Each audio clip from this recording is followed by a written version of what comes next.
रजनी बहू, तुम्हें इस घर में कोई प्रॉब्लम तो नहीं है? नहीं नहीं बाबूजी, यहाँ मैं बहुत खुश हूँ। सब मुझे बड़ा प्यार करते हैं। तुम्हारी जेठानियां तो मुझे कुछ काम करते हुए नहीं दिखती। कहीं वो सारे काम तुझसे तो नहीं करवाती? नहीं बाबूजी, ये सब काम तो मैं अपनी खुशी से करती हूँ। मदन लाल के 3 बेटे थे, जिसमें से 2 बड़े बेटों नीरज और सूरज की शादी अमीर घर में हुई थी, जबकि सबसे छोटे बेटे की शादी गरीब घर की लड़की रजनी से हुई थी, और ये मदन लाल की पत्नी सरला की मर्जी से हुआ था। रजनी की दोनों जेठानियां सारा दिन बस हुक्म ही चलाती और गरीब बहू घर के सब काम नौकरों की तरह करती रहती। रजनी, ओ रजनी, कहाँ मर गई? जा जल्दी से जाकर मेरे लिए चाय बना दे और मेरे लिए पकौड़े। अभी लाई दीदी। सरला ये सब देखती है तो गुस्से में आकर कहती है, वो भी तुम्हारी तरह बहू है, इस घर की कोई नौकरानी नहीं जो तुम सारा दिन उस पर बस हुक्म चलाती रहती हो। माँ जी, हम अमीर घर से हैं, वहाँ ये सब काम हमारे नौकर करते हैं और इन गरीबों की तो आदत होती है काम करना, और हम तो वही करेंगे जो अमीर घर की बहुएं करती हैं, सजना सबरना और अपने पति की कमाई पर ऐश करना। चलो दीदी, पार्लर चलते हैं। उनके जाते ही सरला रजनी से कहती है, बहू, मैं एक नौकरानी रखवा देती हूँ इस घर में, नहीं तो तेरी ये दोनों जेठानियां ऐसे ही तुझ पर ऑर्डर देती रहेंगी। कोई बात नहीं माँ जी, वो मुझसे बड़ी हैं और बड़े तो छोटों को काम बता ही सकते हैं ना। शाबाश बहू, भले ही तेरे माँ बाप पैसों के मामले में गरीब हो, लेकिन संस्कारों के मामले में बहुत अमीर हैं। उस दिन के बाद सरला रजनी की तरफ से निश्चिंत हो जाती। रजनी भी खुशी खुशी घर की जिम्मेदारियां निभाती है। अरे सुन रजनी, मेरा तो आज कढ़ी चावल खाने का मन है। ठीक है दीदी। ओए, इतनी जल्दी कहाँ की पड़ी है? सुन जरा, मेरे लिए पराठे देसी घी में बनाना, समझी? बेफिक्र रहिए दीदी, आपके पराठे मैं देसी घी में ही बनाऊंगी। इसी तरह रजनी घर में सबकी फरमाइशें पूरी करती है, अपनी पसंद छोड़ सबकी पसंद का ख्याल रखती है, मगर उसकी संगत का अंकिता और सोनम पर कोई असर नहीं पड़ता। बहुओं की ये हालत देख मदन लाल बड़ा दुखी होता है। अमीर घर की होने का मतलब ये नहीं कि अपनी कोई जिम्मेदारी ही नहीं समझेगी। ये सब तो माँ बाप की कमी है, जो बेटियों को पैसा तो खूब दिया लेकिन संस्कार नहीं दिए। लेकिन लगता है ये सुधार अब हमें उनमें लाना पड़ेगा। एक रोज मदन लाल जब मॉर्निंग वॉक करके लौट रहा था तो उसकी नजर एक बोर्ड पर पड़ी, जिसे देखकर उसके दिमाग में एक आइडिया आ गया और घर आकर उसने सभी बहुओं को बुला लिया। कुछ दिनों में छठ पूजा का त्योहार आने वाला है और शहर का एक बड़ा बिल्डर गरीब लोगों को पकवान खिलाने वाला है।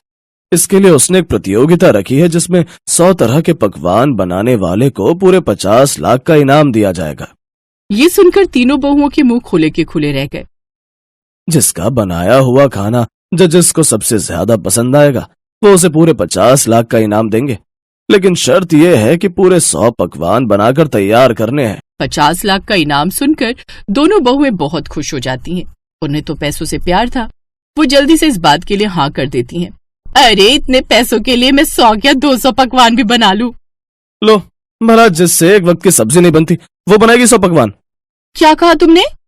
कुछ नहीं भाग्यवान। आजकल सबको चाइनीज खाना बहुत पसंद है, इसलिए मैं चाइनीज डिश ही बनाऊंगी। मैं तो मोमोज, चाउमीन, ढोकला ये सब बनाऊंगी और जजेस का दिल जीत लूंगी। वैसे भी आजकल लोगों को यही सब पसंद आता है। देख लेना, ये 50 लाख मैं ही जीतूंगी। मेरे हाथों का बना हुआ छठ पूजा का खाना अगर छठी मैया के भक्तों को खाने को मिल जाएगा तो इससे ज्यादा खुशनसीबी मेरे लिए कुछ नहीं होगी।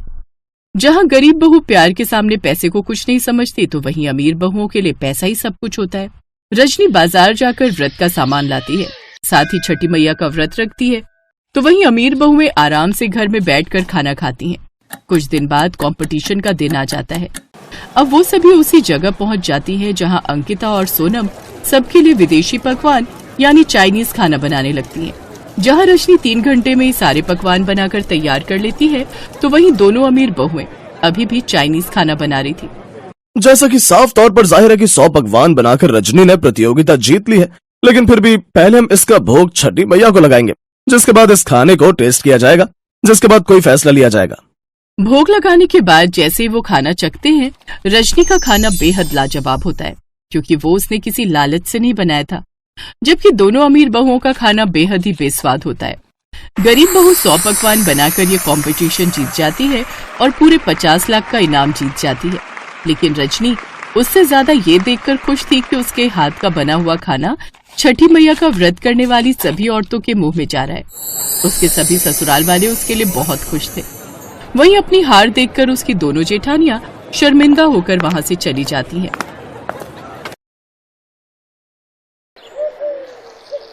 नासिक में रहने वाली उर्मिला के 5 बेटों की शादी एक ही मंडप में हो रही थी। ये देख उर्मिला बहुत खुश थी।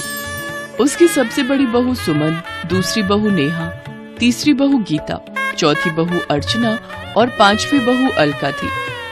उर्मिला की 5 बहुएं दिखने में जितनी खूबसूरत थी, जुबान चलाने में वो उतनी ही तेज थी। दिवाली के सभी त्योहार खत्म हो चुके थे और अब बारी थी छठ पूजा की, जिसे लेकर उर्मिला अपनी बहुओं से कहती है, देखो बहुओं, तुम सब तो जानती हो कि अब मेरी उम्र हो चली है, ऊपर से शरीर पर ढेरों बीमारियां, इसलिए मैं सोच रही थी कि इस साल से छठ पूजा का व्रत तुम लोग रखना शुरू करो। मैं अब इसका उद्यापन कर दूंगी, तो बताओ कौन अब इस व्रत को करेगा?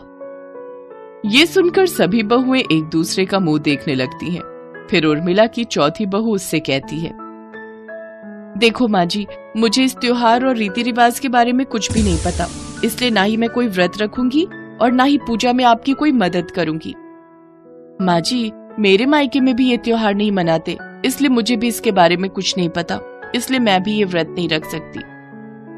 वैसे मुझे इसके बारे में थोड़ा बहुत पता है, लेकिन सुना है ये बड़ा ही कठिन व्रत होता है, इसलिए मुझसे नहीं होगा ये व्रत। और माँ जी, आप तो जानती ही हैं, मेरी दूर की मौसी की इसी साल डेथ हुई है, इसलिए मैं भी ये त्योहार नहीं मना सकती। और माँ जी, मुझसे भूख बर्दाश्त नहीं होती, करवा चौथ का व्रत तो बड़ी मुश्किल से होता है मुझसे। नहीं, मुझसे तो बिल्कुल नहीं होगा। अरे लेकिन अगर तुम मेरी बहुएं होकर ही इस व्रत को करने से मना कर दोगी तो फिर मैं किसे बोलूंगी? उर्मिला की सभी बहुएं कोई न कोई बहाना बना ही देती हैं इस व्रत को ना करने के लिए। दरअसल उसकी सभी बहुएं अलग अलग राज्य से थीं, इसलिए उन सबने इस व्रत को कभी रखा ही नहीं था। आखिर में थक हार कर उर्मिला फैसला करती है कि इस साल भी वही इस व्रत को रखेगी। अगले दिन उर्मिला की पड़ोसन शीला उसके घर आती है और कहती है, अरे उर्मिला, चलना, और कितना समय लगाएगी? कितना सारा सामान लाना है हमने छठ पूजा का, और नई साड़ी भी तो लेनी है। लेकिन माँ जी, साड़ी की क्या जरूरत है? पिछले साल ही तो आपने नई साड़ी ली थी, उसे ही पहन लेना। और नहीं तो क्या, बेकार का खर्चा है ये सब। अरे उर्मिला, तेरी बहुएं जानती नहीं है क्या इस व्रत में नए कपड़े पहने जाते हैं? इनकी बातों से तो लगता है जैसे इन्हें इसके बारे में कोई जानकारी नहीं है। खैर छोड़, चल उर्मिला, बाहर तेज धूप भी है और बाजार में भीड़ भी बहुत ज्यादा, चल जल्दी चल। उर्मिला और शीला कड़ी धूप में पैदल बाजार चली जाती हैं, जहां वो सूप, गन्ने, धूप, चंदन और पूजा का सभी जरूरी सामान लेती हैं। साथ ही अपने लिए साड़ी भी लेती हैं। इन सब में उर्मिला भूखे पेट ही रह जाती है और सारा सामान अकेले ही उठाकर घर पहुंचती है। लेकिन शाम को अचानक उर्मिला की तबीयत बिगड़ जाती है। उसकी 5 बहुएं उसे अस्पताल लेकर पहुंचती हैं। देखिए, शुगर और बीपी पेशेंट होने के कारण, सारा दिन भूखे रहकर और धूप में चलने के कारण इनकी तबीयत खराब हो गई है, इसलिए इन्हें अभी अस्पताल में ही रखकर ग्लूकोज चढ़ाना पड़ेगा। लेकिन कल तो माँ जी का व्रत है। देखिए, इस उम्र में इनका यूं व्रत रखना इनकी सेहत पर भारी असर डाल सकता है, और फिलहाल हमें आज इन्हें यहीं एडमिट रखना होगा और ग्लूकोज चढ़ाना होगा। लो, बैठे बिठाए खर्चा बढ़ा दिया। आखिर क्या जरूरत थी माँ जी को ये व्रत करने की? साड़ी और पूजा के सामान पर पैसा फूका वो अलग, और अब यहाँ अस्पताल का बिल बनेगा वो अलग। तभी वहाँ शीला उर्मिला के बेटों के साथ आ जाती है। किस खर्चे की बात कर रही है तू सुमन बहू? तू जानती भी है बचपन में तेरे पति संजय की तबीयत बहुत ज्यादा खराब हो गई थी और डॉक्टरों ने भी जवाब दे दिया था। तब तेरी सास ने ही उसकी सलामती के लिए ये व्रत उठाया था, और जिसे वो आज तक निभाती आ रही है। बिल्कुल सही कह रही है आंटी। अरे 5 बहुओं के होते हुए भी इस उम्र में माँ को ये व्रत रखना पड़ रहा है। वो इस उम्र में इतनी बीमारियों के साथ भी अपने परिवार की सलामती के लिए व्रत रख रही हैं, और तुम लोगों से जवानी में भूखे नहीं रहा जाता। अपने पतियों की बात को सुनकर वो 5 शर्मिंदा हो जाती हैं। हमें माफ कर दीजिए, हमसे गलती हो गई। अब मैं ये व्रत पूरी लगन और श्रद्धा के साथ करूंगी। नहीं, मैं ये व्रत रखूंगी। नहीं, घर की सबसे बड़ी बहू होने के नाते मैं भी अपने फर्ज से पीछे हटी, इसलिए अब मैं इस व्रत को रखूंगी। ओहो, अब लड़ना बंद भी करो और तुम 5 ही इस व्रत को रख लो, ठीक है? फिर पांचों बहुएं अगले दिन इस व्रत को रखती हैं और पूरी श्रद्धा से इसे पूरा करती हैं। उर्मिला भी ठीक होकर घर आ जाती है और अपनी बहुओं को ऐसा करते देख बहुत खुश होती है और उन्हें खूब आशीर्वाद देती है। Thanks for watching.